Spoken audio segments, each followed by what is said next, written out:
What's up, everybody? It's my birthday, and I decided to try to put the new set of points and condenser that I got for this 1936 Model A Briggs. Let me see. I think that's what this is. Yes, Model A Briggs. But anyways, so after you take the flywheel cover off, and you get the flywheel off, which the easiest way I have found to take flywheels off on most engines, and I've always had success doing it this way. Only a couple of times over the years have I had like the fins actually break off on some engines, but seriously, it's a pretty rare thing as long as you're not getting too crazy. But what I do is after you take the main nut off or whatever's keeping it on, I'll take a rubber mallet a lot of times, big, small, whatever, or one of those hobo freight ones. Hold on here. One of your little dead blows here. And I will pound the flywheel actually on. So I tap and go across from each other like you would a star pattern on putting a wheel on a car. So here, here, here, here. Just kind of go back and forth until you feel it kind of wiggle a little bit. And normally that'll work. Once you hit on it a little bit, it should come right off. It's pretty rare that I haven't had one come off. I think over the years I've probably had maybe 2 or 3 where you really had to fight to get them off. So this one has probably been into before, since it's a 1936 engine. I'm going to say yes, it has, because there's wear on some of the screws here for points and stuff. But even at that, I've had engines from the 40s, and taking the flywheel off wasn't such a big deal. Yeah, you're going to run into a problem probably once in a while, but anyway, so after you get the flywheel off, this is what you're looking at right here. All this. Here's your condenser.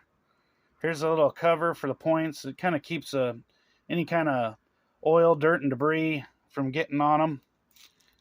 And here's what causes your juice for everything. As the flywheel rotates, there's magnets on the inside. Ouch. That hurt. But they're here and here on the flywheel. Whoops, let's not ruin that. It's my favorite stuff. So, anyway, you take this cover off. I've got a little jar here that's got all the parts for this thing. And then we're going to take this condenser off. I put this on. The one that was on it is right here, and the wire busted off. So I ordered these parts from a fella on the Briggs and Stratton engine site. Super helpful. I will find the fella's name and probably drop it in a link below when I post this video.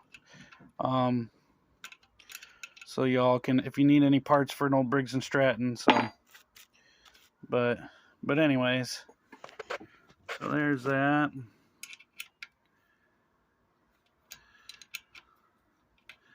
I'm not gonna take this all the way off. There we go. There's that. Which this condenser is probably good. This is a Sten's condenser. My late dad was a Sten's parts dealer, so that's that. Don't lose anything,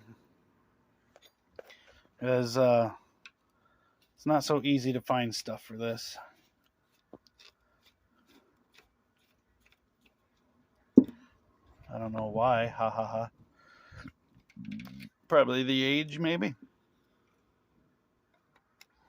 But I've never really dealt with an engine this old. Like, I haven't ever really messed with it. But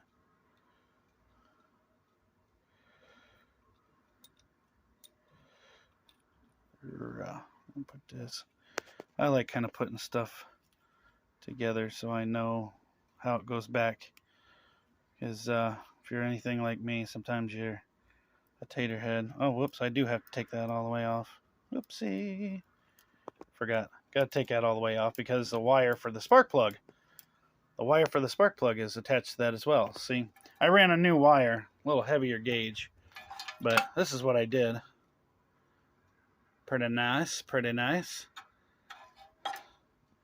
But, whoop. But anyways, so there's that. And there's your access to your top of your points. So, this will focus. If you can't tell, on the end there, they're boogered up and they're pretty much shot. I mean, I filed and sanded and everything, and they're just not. They don't want to cooperate. But and then there is the top. See, it's a little messed up. Oh, and this little pusher that hits on the bottom of this, as you can tell right there by that little dot, it does function and it is working. It's doing its job.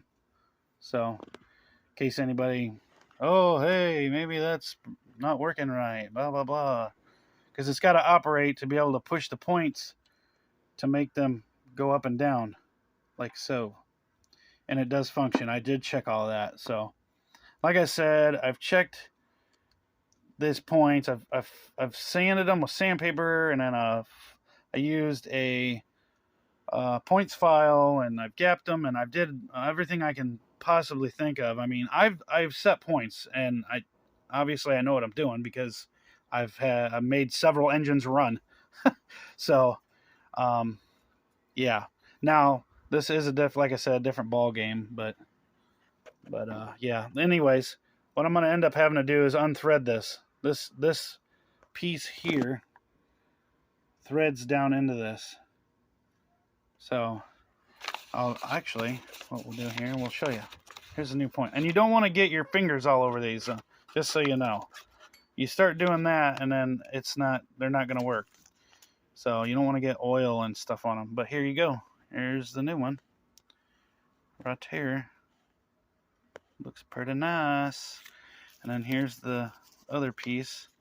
Oh, here's the part number here, just so you all know, right there. So okay, so there's that. Let me see if I can get this out without touching the darn thing. It's gonna be kind of difficult. I got fat fingers trying to get this, but anyways. Oh yeah, there we go. So there's that. There's the other end that we're going to be replacing. So you can tell already just by looking a little bit of difference there.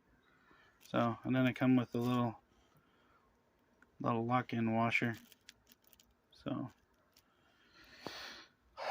all right. I will. Nope.